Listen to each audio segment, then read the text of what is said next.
Howdy folks, welcome back. We're inside the wife's 2007 Toyota Rav4. Instrument panel lit up like a Christmas tree. She's got a few codes. Anytime, Wattel. Anytime.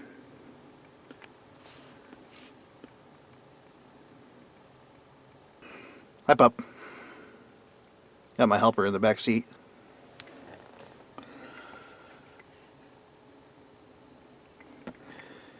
Okay. P0420. Catalyst system efficiency below threshold.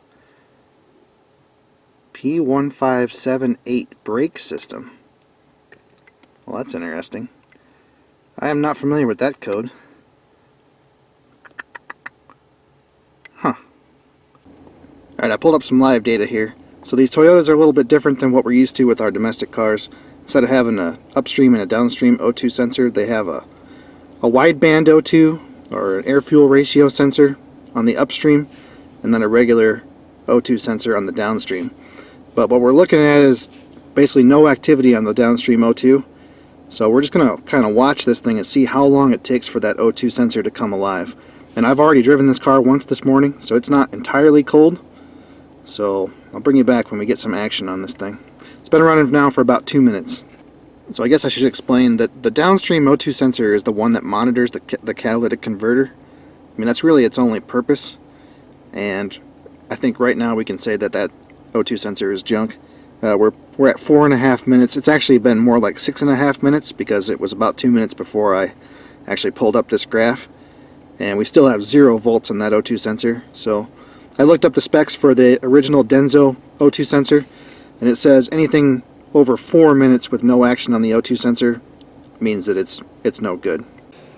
Okay folks, we finally got it. So after about 11 minutes, the O2 sensor finally comes alive. And you see we have constant voltage, so there's nothing wrong with the catalytic converter. This car needs an O2 sensor. Simple as that. Alright, let's talk about this P0420 code for just a minute.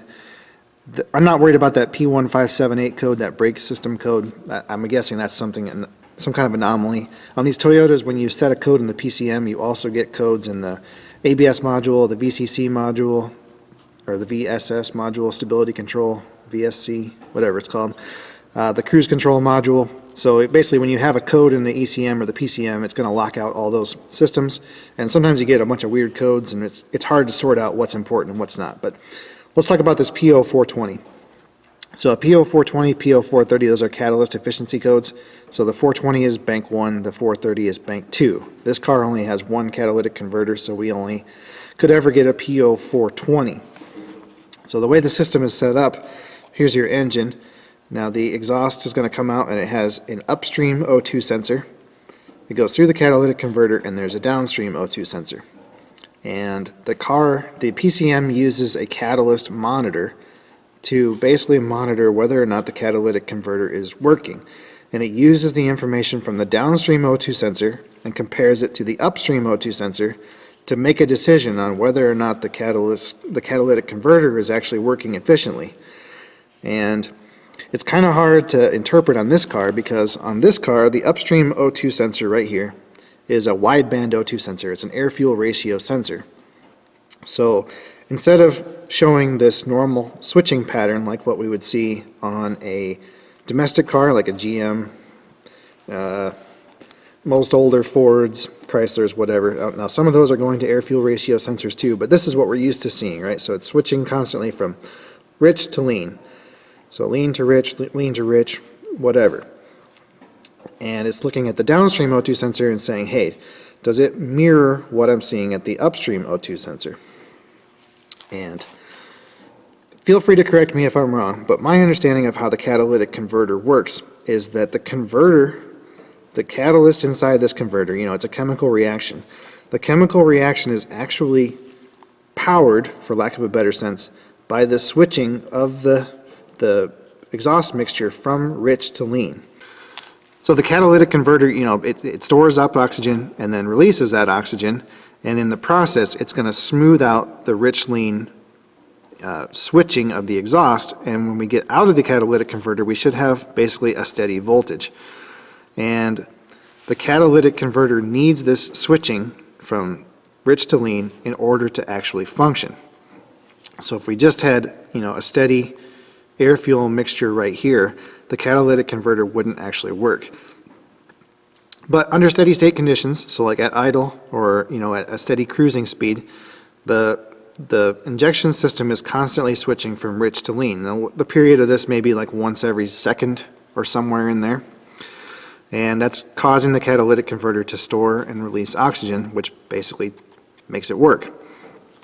So the way that the PCM knows that the catalytic converter is working is it watches the downstream O2 sensor and it waits for it to basically reach a steady state. And if the catalytic converter is storing and releasing oxygen properly, the exhaust gases that leave the catalytic converter should be consistent, should be steady, should not be switching back and forth from rich to lean. So once the car starts up, you're going to have the upstream and downstream O2 sensors basically having the same behavior. And then as the catalytic converter warms up, it basically turns on, and this pattern of the downstream O2 sensor should steady out. And the catalyst monitor is watching this behavior, and it's making sure that it reaches this steady state within a certain amount of time. And it's probably different for every vehicle. And there's a lot of other criteria, I'm sure, that go into the catalyst monitor. I don't know 100% what the Toyota is looking for, but it's something along these lines. And if you never reach this steady state, then it's going to throw this P0420. Now, we know from watching the graph data that once the O2 sensor on this car comes alive, it does basically show a steady state coming out of the catalytic converter. But what I'm guessing is that the downstream O2 sensor is basically showing 0 volts during the time that the catalyst monitor is supposed to run. So the catalyst monitor is looking at it and saying, hey, I'm not seeing what I'm supposed to be seeing here, so let's throw a P0420. What I don't understand is why it never shows any other codes for the downstream O2 sensor. I guess the programming just isn't smart enough to know that 0 volts out of the O2 sensor for a certain amount of time should set some kind of other code, but whatever. That's up to us to figure out, I guess. So anyway, the P0420 is a catalytic converter code, but in this case, it's not caused by the catalytic converter. It's caused by the O2 sensor. I'm pretty confident about that. If you want to know more about this, just go check out Scanner Danner. He does tons of great videos about catalytic converters. He's big into testing them with propane, I don't know what he calls it, oxygen starvation or oxygen enrichment, and monitoring the O2 sensor that way. Now, in the old days, when we had OBD1 systems, there was no downstream O2 sensor. All that we had was the upstream O2 sensor that was basically switching the thing back and forth rich to lean, and we just assumed that the catalytic converter was working. But when they came around with OBD2, that's when we had the downstream O2 sensor, and we could actually verify that the catalytic converter was doing what it was supposed to be doing. So if you have an OBD1 car, the ECM really does not know whether or not the catalytic converter is working. So all these codes are just related to emissions. This has no impact on how the vehicle actually runs.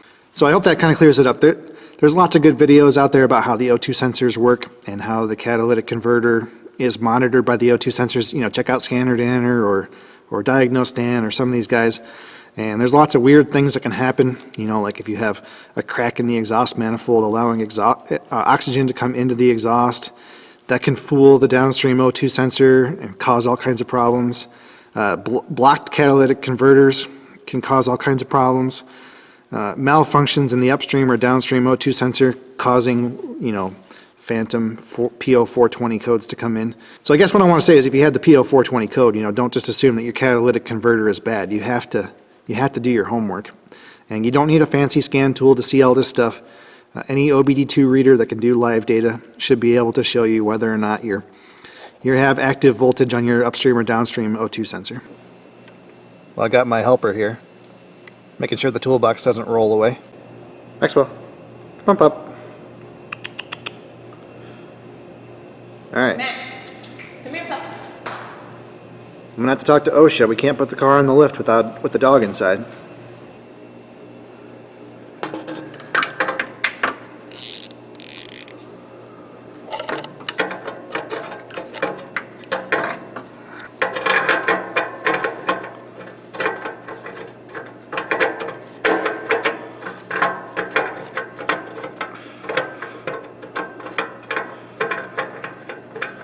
that feel so weird?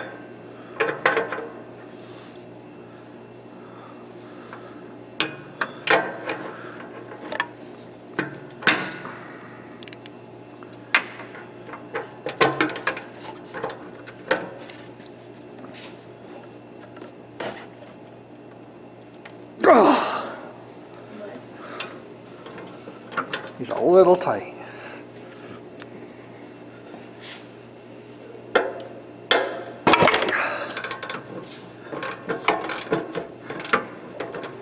I guess you would want it to be loose, would you?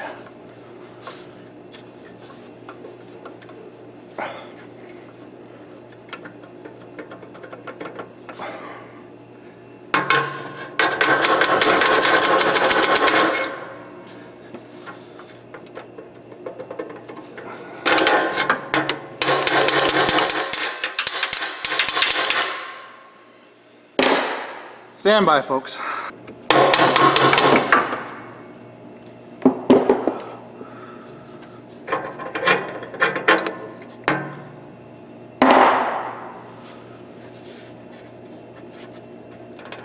Oh, come on.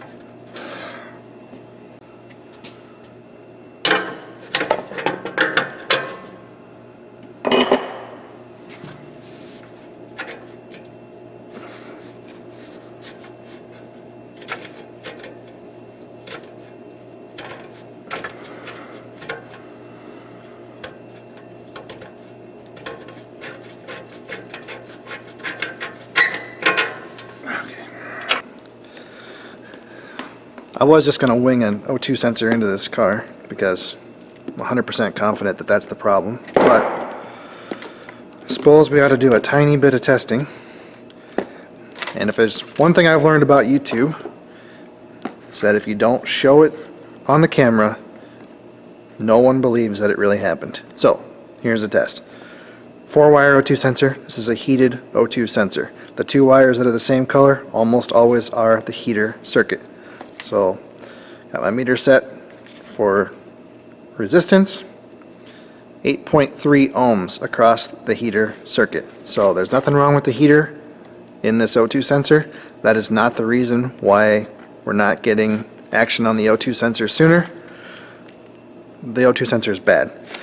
We don't have a P0420 or whatever, O2 sensor heater code. So I don't have any suspicion that the heater is the problem. The problem is the O2 sensor. So I guess we can hook up a test light to the other end of this plug and verify that we have, sufficient current, current carrying capacity through this connector, but that's a waste of time. I'm putting a new O2 sensor in it.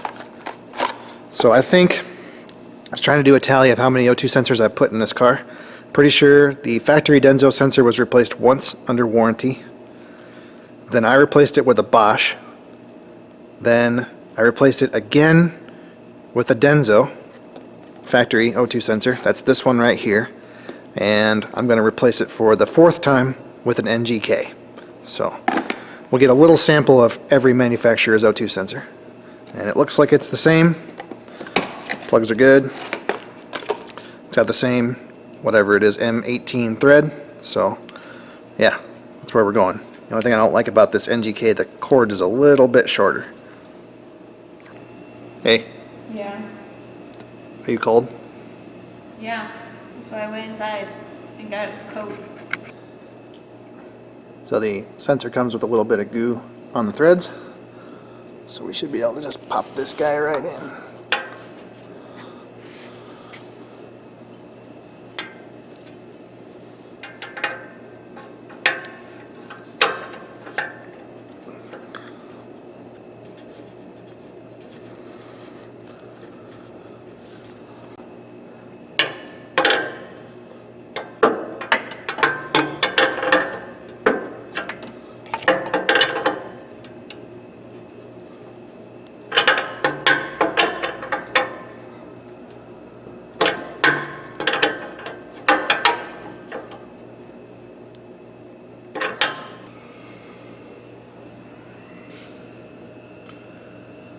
Alright, well, having a look at the brakes. These pads are getting pretty thin. But the biggest problem is here on the inside. So you see that kind of bizarre wear pattern on the inside of the rotor there. And then, I don't know if you can tell on the camera, but that pad looks like it's basically brand new. So we may have a bad caliper, you know, like a sticking caliper. So yeah, we're gonna have to do something about that. I think we're gonna just do a complete brake job on this car, because I can feel, you know, a little pulsing in the pedal when we drive it. So it's probably time. There's some life left in the other pads, but this wheel's got to be fixed. So probably have a bad caliper pin or something. We'll pull them apart and grease them at a minimum, and if we have to, we'll replace them. So let's do a brake job.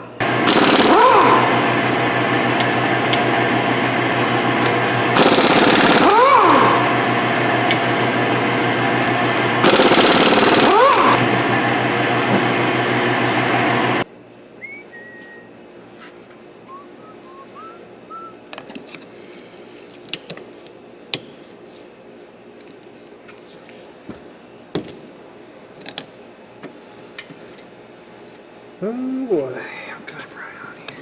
Here we go.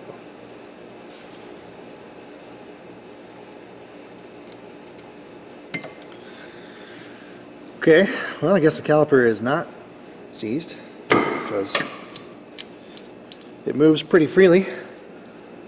So yeah, I don't know.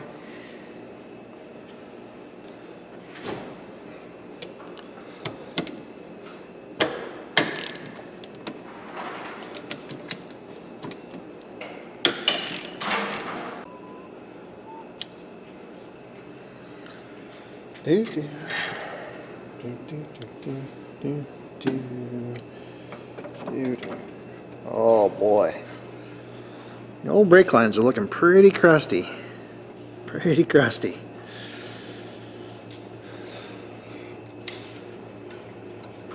So what in the world is going on here?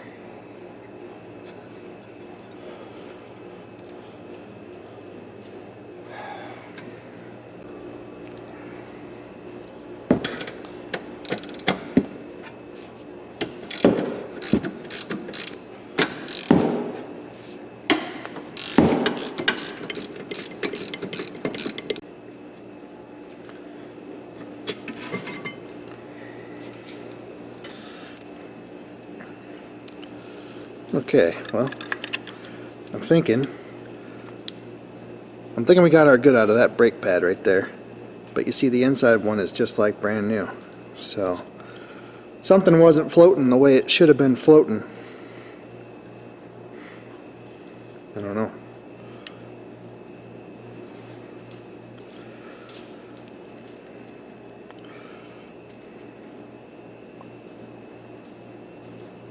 Yeah, I mean, I lube the pins every time I do a brake job on this thing.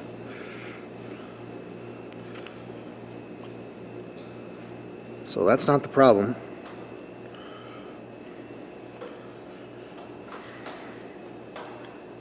I don't know. We must have some rust jacking underneath of the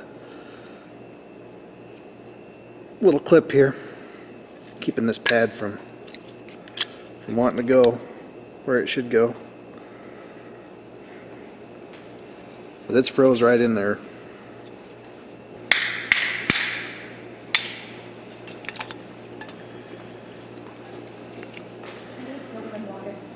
Okay, hang on just a second.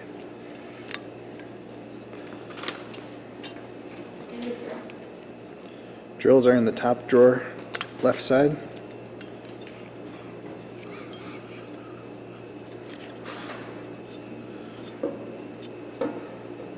I don't know.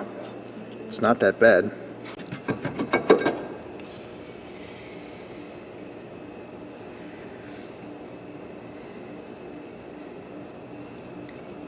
Yeah. So the inside's been doing basically nothing at all. Luckily, some nice guy put some never sees on the hub here, so the old brake disc just right off. Wonder who that was. I don't want this to be on in my intro.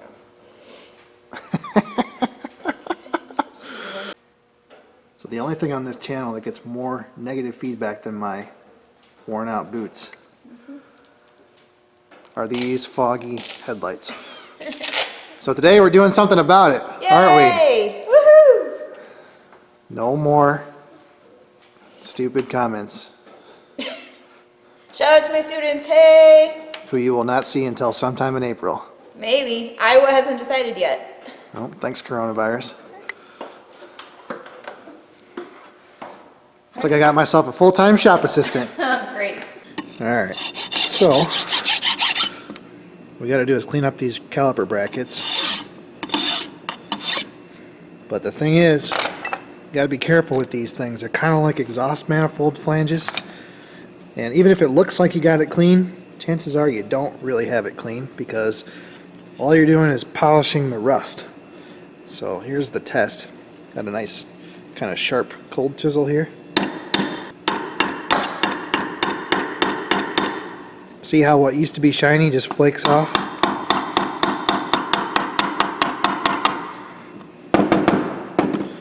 So you got to get down to actual metal. So if you guys watch South Main Auto, Eric Go, what he always does is put these in the sandblast cabinet, and that works pretty well. The other thing that works really well is a needle scaler. Now if you don't have any of those, just chipping it with the cold chisel does work pretty well. Let me show you.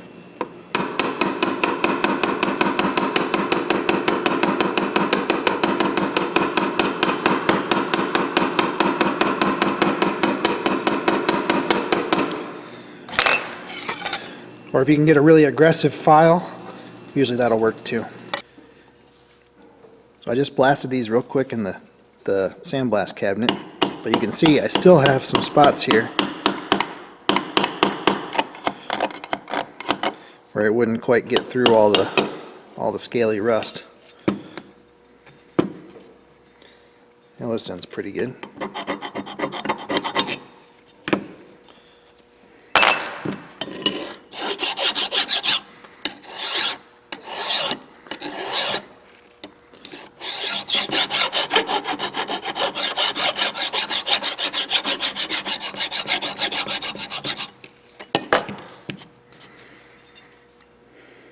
That'll work. Okay. Good deal. So now, pull these pins out. I'm going to hit these on the wire wheel real quick just to clean up the rust around the boots.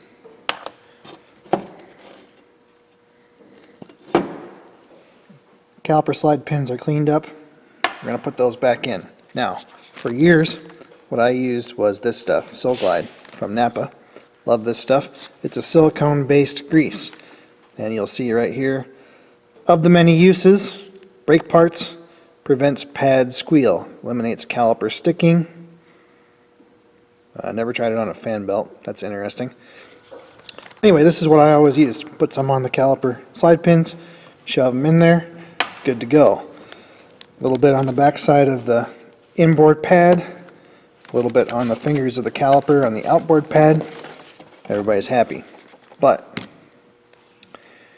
Eric O has been using this Permatex ceramic brake parts lubricant, and he seems to be very happy with it, so I'm going to give it a try. I've never used this stuff before, but if it works for him, it ought to work for us. It is kind of pricey, but it looks cool, nice and purple.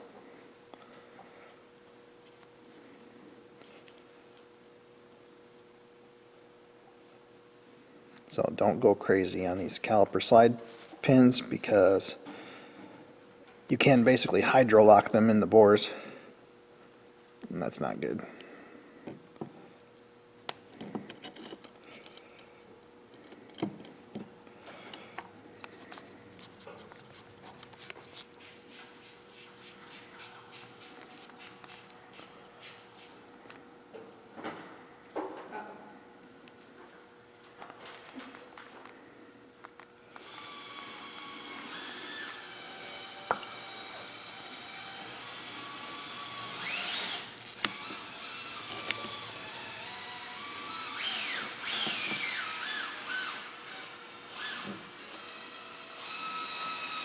Okay.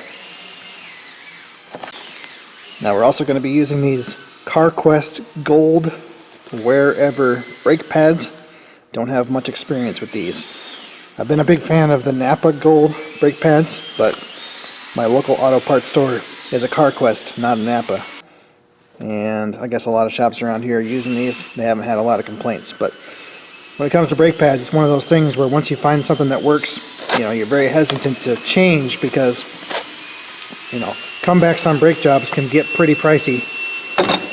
And it doesn't take very much for people to be unhappy. The slightest amount of squealing or squeaking or whatever, and they're going to be right back in the shop.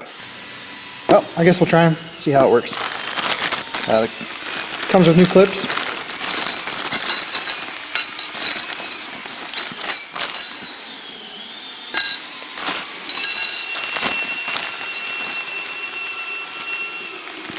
Seems like more clips than what we need, but yeah, we'll figure that out.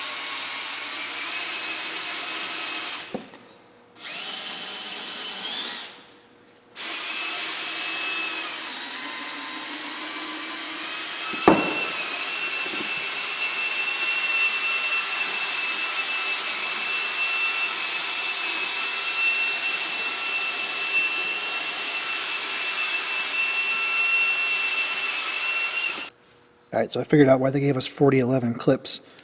There are different widths, so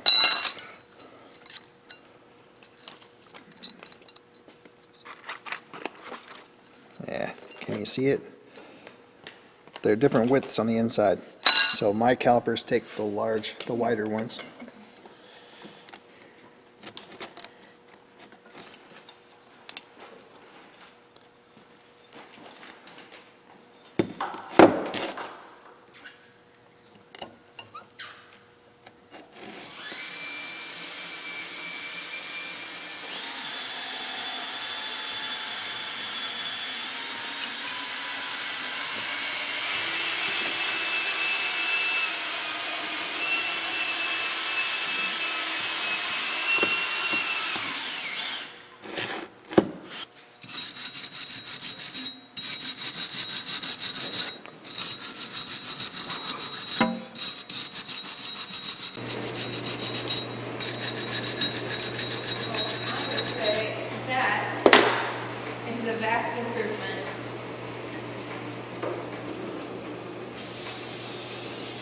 Hold on, we got to show the before and after, so don't go bananas on the other one just yet.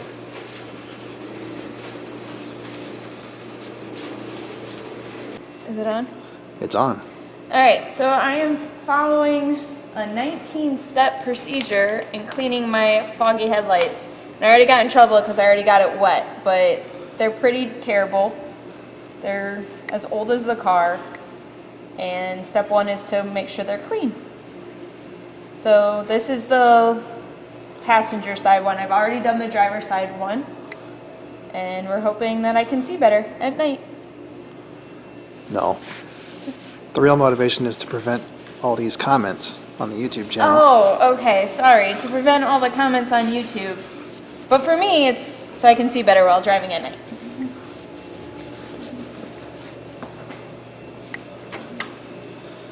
So she's got the left side done, at least done enough to make her happy. It's my car. Yep. So, good enough. Alright, lady, polish away. Yep. Alrighty, folks. Let's install a rotor. So, what I like to do is use some anti-seize right here on the hub. Because typically when the rotors seize onto the hub, they're going to seize right here at the pilot. So a little bit of anti-seize goes a long way. You saw when I took it apart, the rotor just fell off. That's because of that anti-seize. We're also going to use some of this Sta-Bil rust stopper. Pretty much the same thing as fluid film.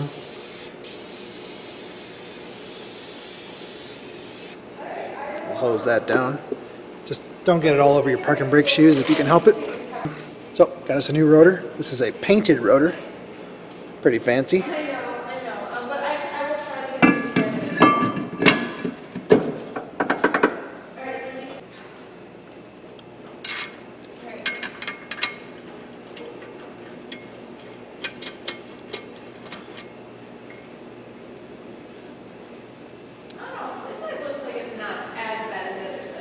Yeah, the other side was worse, I think.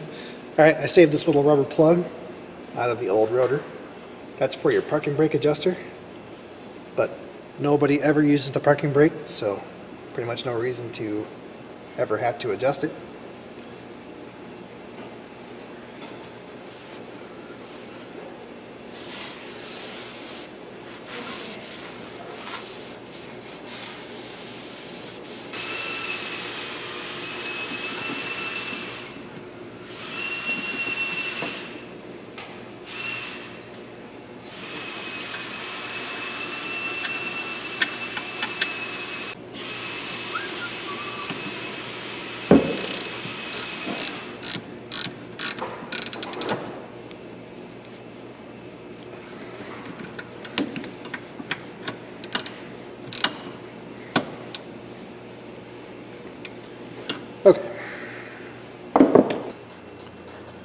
Okay, before you push the piston back in the caliper, I like to give her a little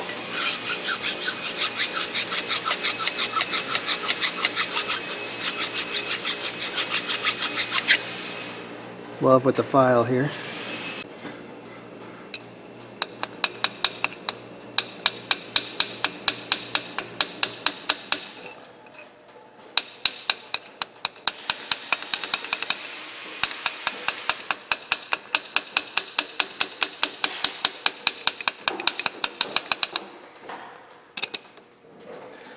Now, a lot of newer vehicles, the caliper pistons are phenolic, so they're actually basically plastic.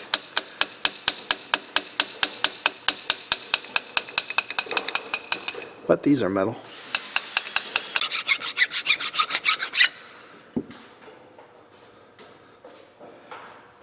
Alright, looks pretty good.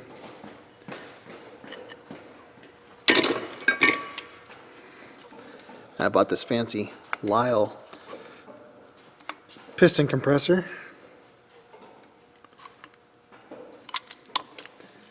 I was just used a pair of channel locks or a big C-clamp before.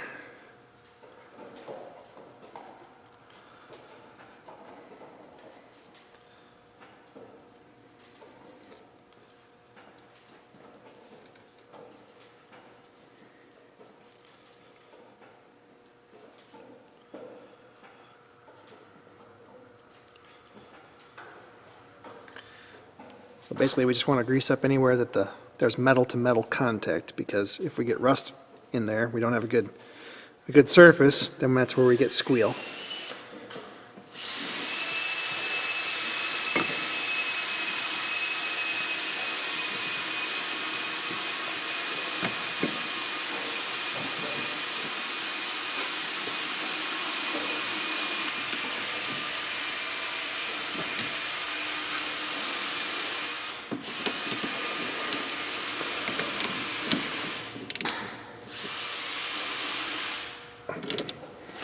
That's it.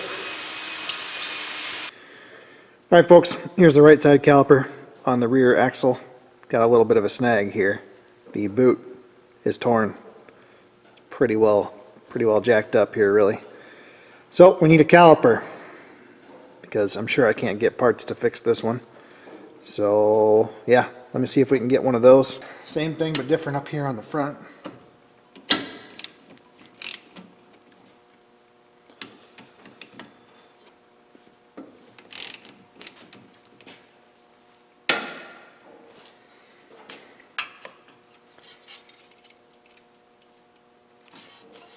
Use my flat-headed pry bar here, just to back that caliper off a little bit.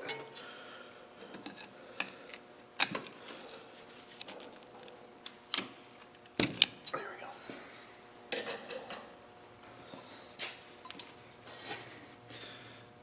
Well, I guess while I'm working, I can give you guys my 2 cents about brakes. You know, every mechanic has done a ton of brake jobs, and you start to see little things, you know, little patterns. And I'm assuming that it's probably mostly specific to the area where you work.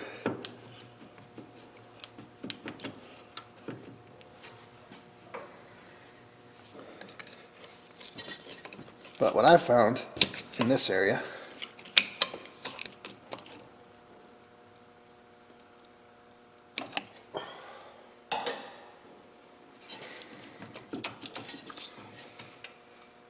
Okay, so that caliper looks good, which is good because I don't want to replace any more than I have to. So you see the pads are pretty much gone up here, and there's very little left.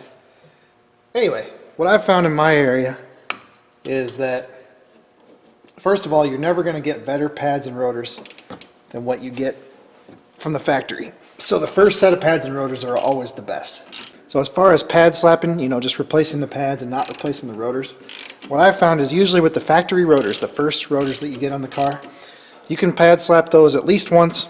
A lot of times you can do it twice, no problem. But after you replace the rotors one time, so you know you're now on aftermarket rotors, what I've found is that you can almost never get full pad life out of a set of brake pads without replacing the rotors. So I don't know if I'm saying that clearly. So I guess what I'm saying is if you have aftermarket rotors and aftermarket brake pads, and then you run those pads until they wear out, and you just replace the pads, typically speaking, you're going to get some kind of, you know, pulsation in the pedal, or you know what they call warping of the rotor, before you wear the second set of pads completely out. Now, if you have a brake lathe and you turn those rotors, those aftermarket rotors, usually you will get full life out of the second set of pads. Now, most people don't turn brake rotors anymore. Most shops don't have a brake lathe. My local auto parts store does have a brake lathe, and they will turn brake rotors. Well, I forget what it costs. It's not that much, like 20 bucks a rotor. And you know, a new rotor you figure is at least 40, maybe $50. So it is still, you know, sort of economical to do that if you so choose. The problem we have here is that, you know, the corrosion is so bad that usually the rotors are pretty sketchy anyway. So a lot of times it's better just to replace the rotors and not have to worry about the liability. But where I found it's nice to turn rotors and turn, you know, especially turn brake drums is on old weird stuff, especially big trucks, like medium duty trucks. Because, you know, the rotors for some of those trucks are, you know, over $100.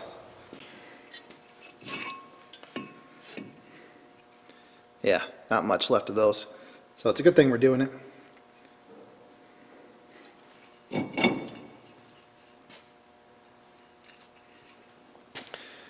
So these rotors really aren't too bad. I could look up the minimum thickness, but I think you could turn these rotors and be plenty safe. But like I said, it's not usually worth it.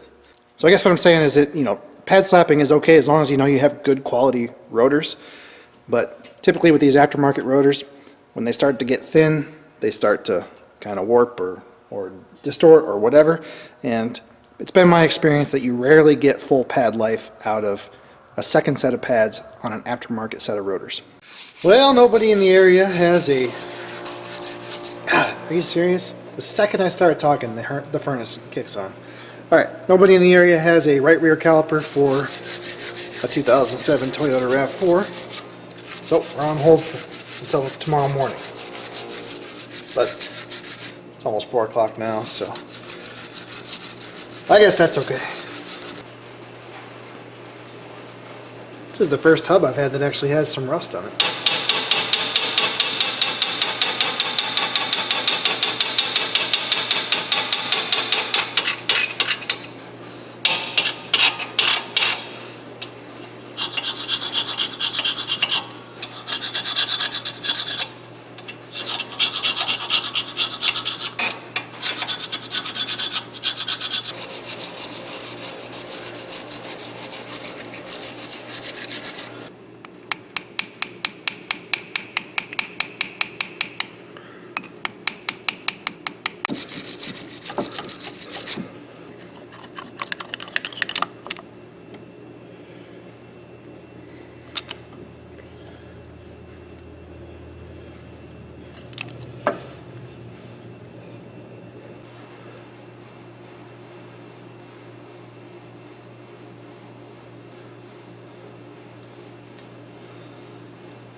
Okay, same routine on the front caliper.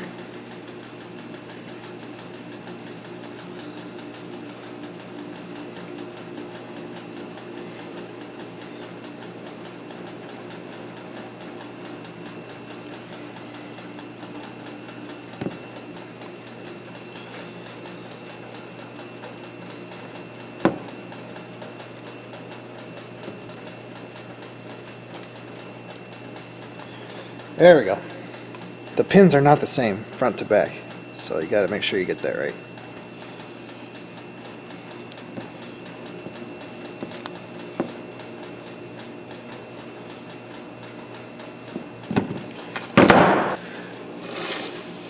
Okay, the other big difference with the front caliper is that the pad actually rides against this face right here.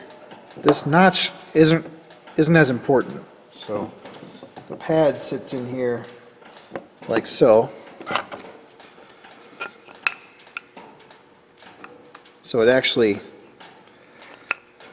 come on, there's actually a gap here where the clip's going to go, and then the pad actually bears against this pad right here.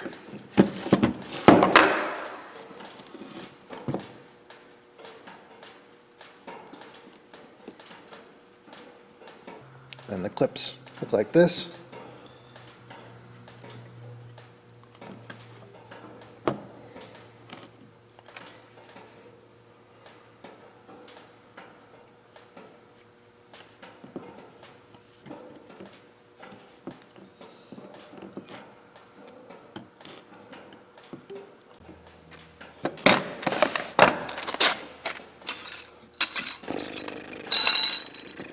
Am I missing one?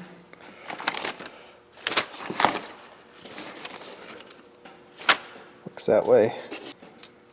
Boy, I better put these anti-rattle clips into. Yeah. Ah, there it is.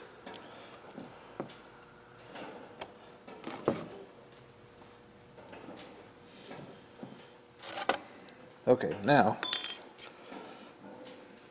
pads are going to go in like so, but there's an anti-rattle clip, looks like this, and it's going to go on the side opposite of the force of braking. So if you think about the caliper bracket, oh, how's it go? It goes like this on the wheel, and the brake sits right here and clamps on the rotor, and it's going to be pushing against this face right here. So the anti-rattle clip needs to go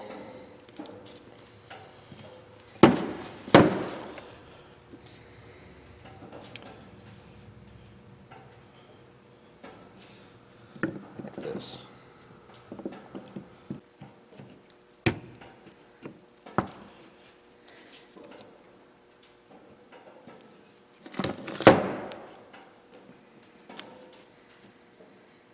There we go.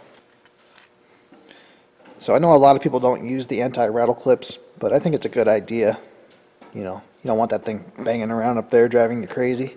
And they come with the hardware kit, so you might as well install them.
Alrighty folks, got us a new caliper, or it's probably a reman caliper, most likely a Cardone, and it comes with a new bracket, which I didn't know if it was going to have a bracket or not, but we got it, so we might as well use it. So I'll go ahead and strip this old bracket off, we'll move our pads and hardware over, and get this whole guy installed. So everything looks correct. I think we're good to go. The bleeder's on the top side, so yeah, should be good. And most importantly, the boot is new, in good shape. So I don't know, this one has an aluminum piston, which I think is kind of interesting. I'm pretty sure the other one is steel. So I always like to check the slide pins on the new calipers. This one looks good. I have seen these before that were dry. No lube at all. So I might throw a little bit more on this one. It's not quite slobbery enough in my opinion.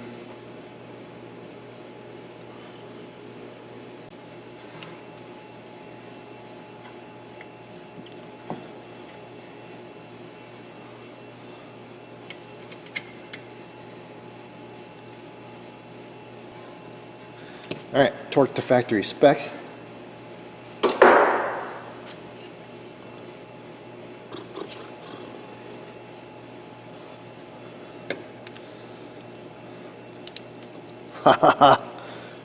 Man, these guys at Toyota, they got it figured out. So 14 millimeter on the banjo bolt.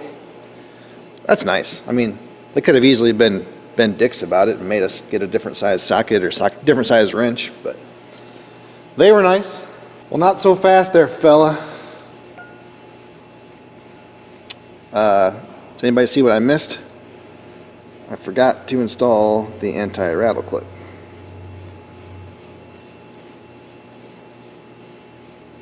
Maybe we can't install them on these.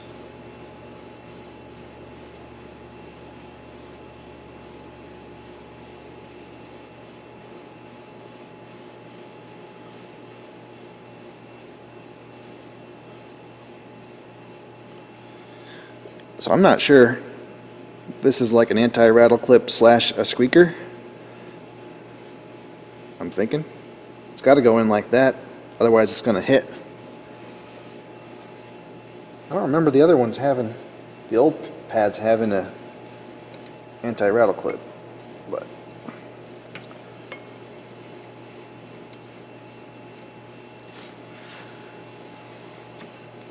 alright fellas, don't mind me.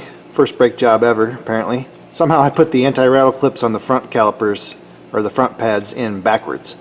So this little tab here is supposed to go on the inside, and that is your squeaker. And the fold in the anti-rattle clip is supposed to be bulged up on the outside. So, rookie mistake. So in case I wasn't clear, here's the brake pad, and here's that anti-rattle clip slash little squeaker. So I had it put on the wrong way. So this pad surface is going to wear down all the way to the backing plate, and you can see with this, big bend in the clip, it's going to be squeaking well before she's due. So it's supposed to go like that.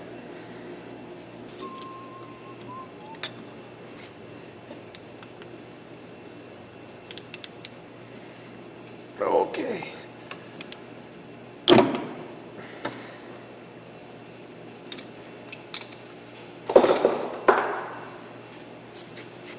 Drip pan ready.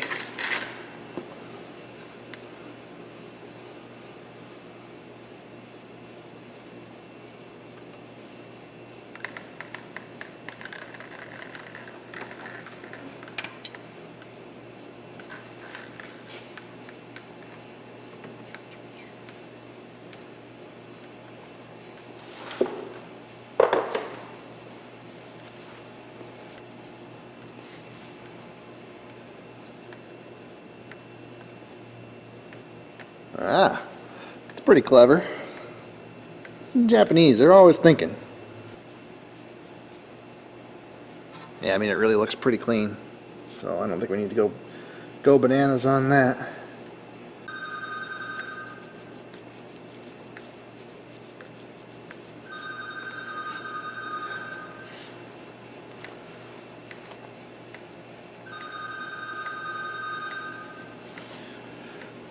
Think I know anybody in Seattle, Washington? I doubt it.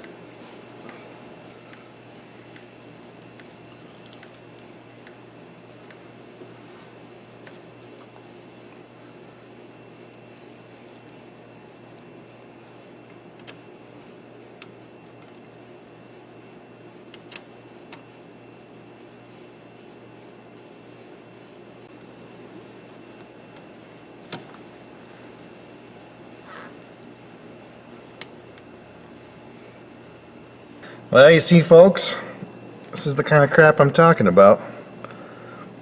Whoever remanned this caliper sent the banjo bolt with a 12mm head. So now, what used to be a cool feature of it all being the same socket size just got kicked right in the pants.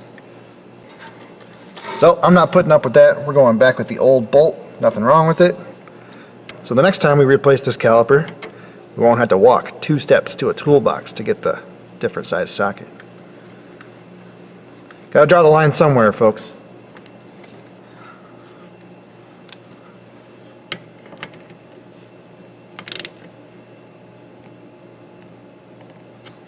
Alright.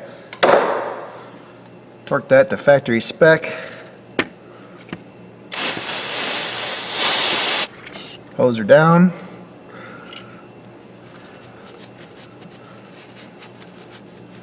Okay, now I need my lovely assistant to help me bleed these brakes. However you can do it without dying is probably fine.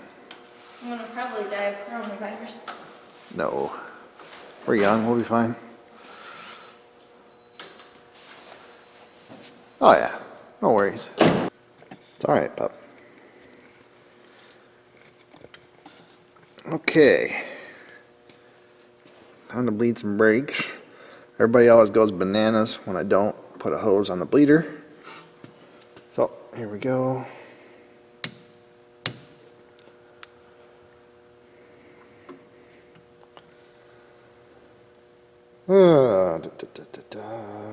Maybe we'll just let gravity bleed this for a little bit. Or not. Alright, lady.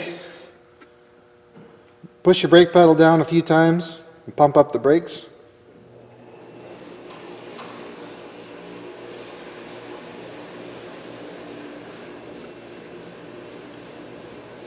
Does it feel firm at all?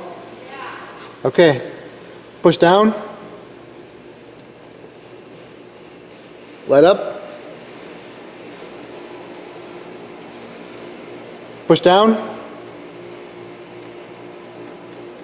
Let up. Push down. Let up. Push down. That's it, folks. Looks good. No more air. Alright, that's it. You're all done.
Okay, we'll send that back to China.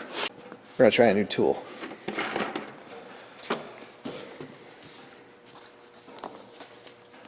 What, 4.5 quarts? Yes, 4 quarters. I think it's 4.5. So do you just leave the oil in there all the time? Well, you can leave the As long as you use it only for fresh oil, then it's not really going to be dirty. Even if there's some oil in the bottom, it won't hurt anything.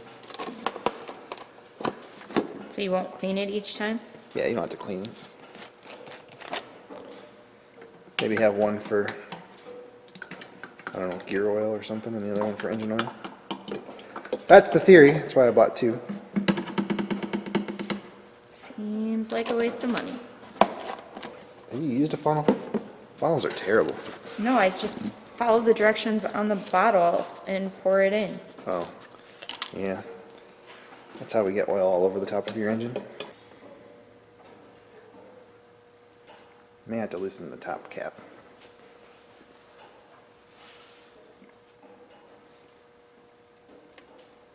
In the engine, please. I was in the engine. I can't see.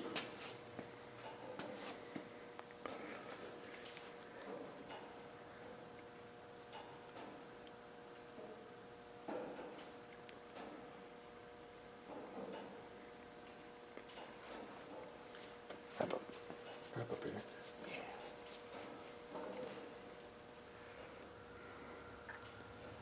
See? Is that better than a funnel or what? You're the expert. She's not convinced, people.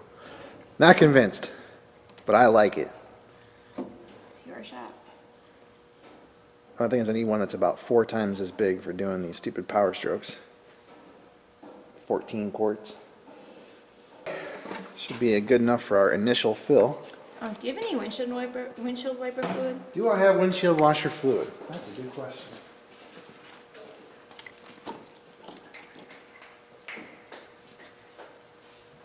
Guess what, lady?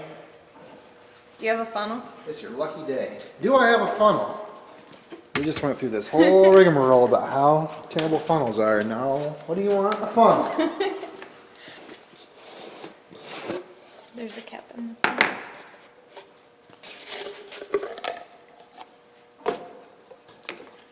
There you go. Have at it. Now it does not hold a full gallon, so don't overfill it. At least I don't think it does.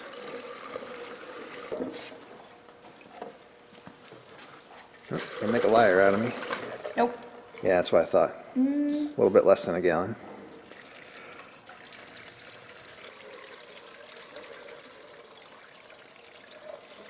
Or it's a whole gallon.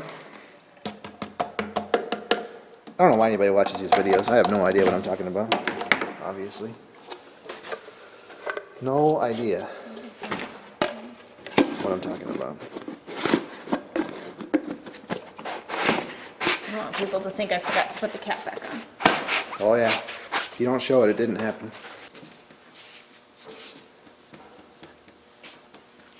There's still a lot of scratch marks. Alright folks, there you have it. Perfect headlight restoration. Far from perfect. Well, you did better than I could. That's because you weren't going to do it. No, I wasn't going to do it. But I'm glad we did it. Now we can alleviate all of those negative comments. Now the big question is, if we upgrade the lighting in the shop, I get some new boots, and we keep showing these restored headlights, what are people going to complain about? Oh, they'll find something. Yeah, they'll find something. So your check engine light's still going to be on.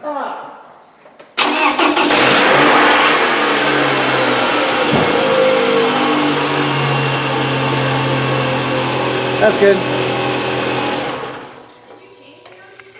Yes, I did change the O2 sensor, but we won't. Yes, so you can roll it back and forth on the lift. I always leave them in neutral. We will not know if the check engine light is fixed until the catalyst monitor runs, so we're going to have to go through a drive cycle. So you're going to have to drive it for a while and we'll check it again, and it should self-clear.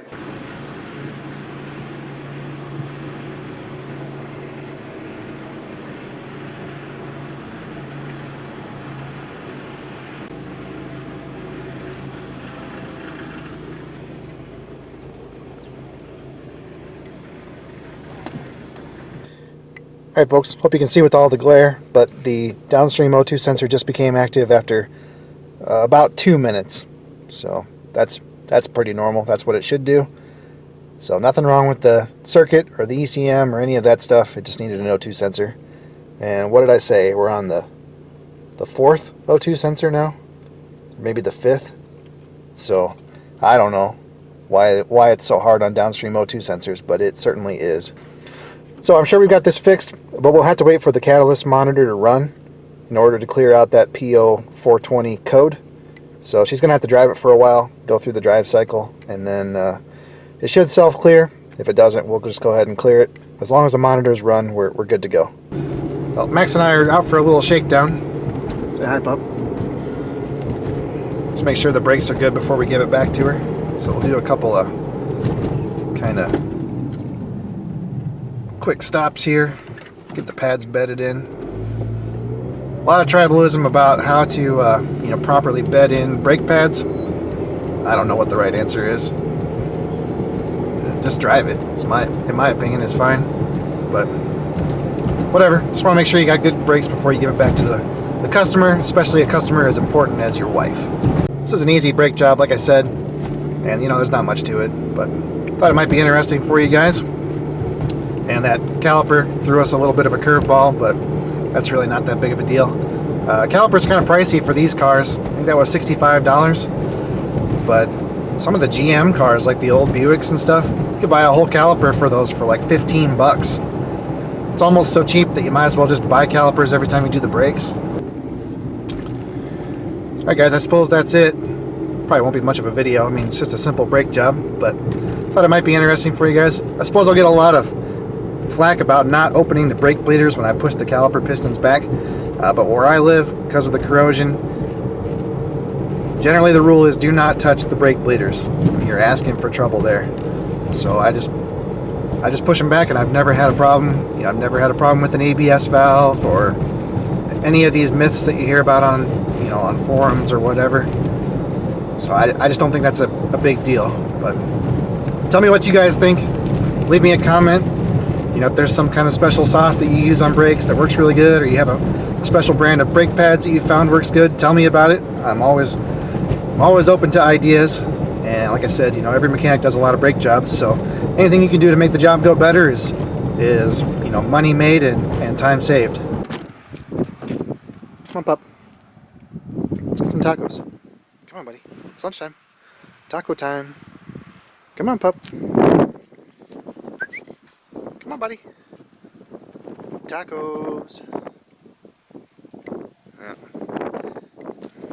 He's afraid we're going to leave him. Oh, shout out to my family. Hey. You can't give a shout out to your family. Why? I shouted out to my students. Okay, she's hijacking the channel, people.